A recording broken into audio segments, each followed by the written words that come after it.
Madam नाही sister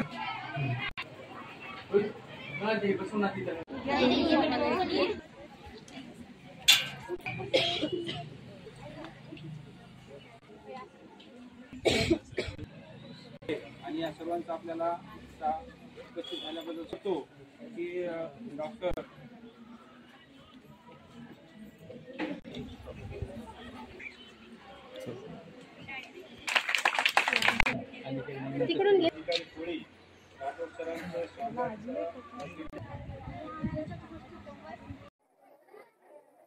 आरोग्य विभाग महाराष्ट्र शासनाच्या माध्यमातून स्वस्थ नारी सशक्त परिवार हा उपक्रम राबवण्यात येतोय. कशा पद्धतीने राबवण्यात येते, कोणत्या तपासण्या करण्यात येतात?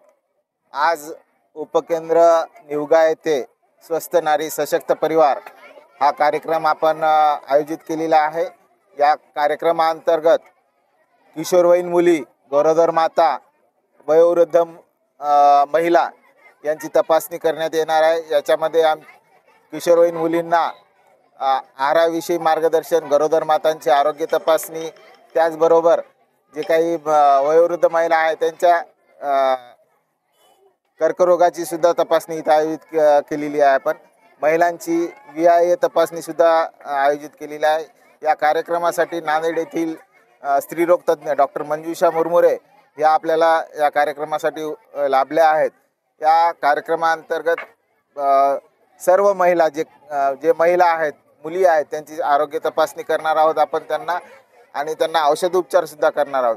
त्या उपर काही संदर्भ सेवेची गरज पडल्यास उद्या उपजिल्हा रुग्णालय हदगाव येथे संदर्भित सेवा रुग्णांसाठी भव्य असं आरोग्य शिबिर सुद्धा आयोजित केलेलं आहे. मी स्वस्थ नारी सशक्त परिवार या अभियानाअंतर्गत आज निवगा येथे आली आहे. या ठिकाणी मी सर्व किशोरवयीन मुली, गरोदर माता, ज्या मधल्या वयाच्या ज्या बायका आहेत त्या आणि म्हाताऱ्या बायका सगळ्यांच्या तपासण्या केल्यात. तर ज्या गरोदर माता आहेत त्यांना योग्य वेळी योग्य तपासणी, म्हणजे कधी सोनोग्राफी करायची, रक्तलघवीच्या तपासण्या कधी करायच्या याविषयी मार्गदर्शन केले. तसंच इन्स्टिट्यूशनल डिलिव्हरीसाठी मी त्यांना सल्ला दिला आहे.